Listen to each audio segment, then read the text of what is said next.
doing this solar power agreement or an SPA with Collective Sun, the nonprofit is only responsible for the first 88%. That's the part they need to fund. And we have options, and we can make introductions to lenders. But here are some of the common options that we see over and over again that are successfully used to fund solar. I should throw in storage too, because we're doing a number of storage projects. So you may be looking at a project that has solar and storage. First option is CPACE. That's a commercial PACE loan. You may or may not have PACE active in your area, but give us a call and we can find out for you. But a CPACE loan is essentially a loan that's assessed on your property tax bill. Now you may be asking yourself, telling yourself, well, we don't pay property tax. We're tax exempt, and that's probably true. You probably don't have a property tax bill, but typically you're still on the property tax rolls. Let's say you're just exempt, so you get a bill for $0. So this CPACE loan can still work. These loans are anywhere from 10 to 30 years. And then when you couple that with our discount of 12%, you're only funding 88% of the project cost. So these projects tend to cash flow. And what do I mean by cash flow? What I mean by that is that the loan, when you pay back the loan, in the case of CPACE, is twice a year. There's usually a twice yearly assessment. That debt obligation is lower than your savings. So you're saving money every year. The second one is obvious, right? Cash reserves. A lot of projects, they have cash reserves and they're putting money aside for these projects.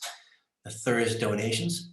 And the fourth, actually, I'm going to combine the fourth and seventh ones here, the mission-aligned lenders and impact investors. So we're working quite a bit with both. Mission-aligned lenders, some examples, if you are a community of faith, for example, would be Thrivent. They do many, many projects in the community of faith category, and they have an alignment with the nonprofit's mission.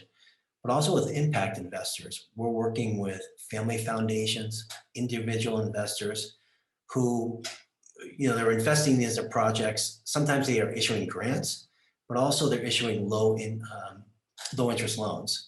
So there's a lot of interest from that sector.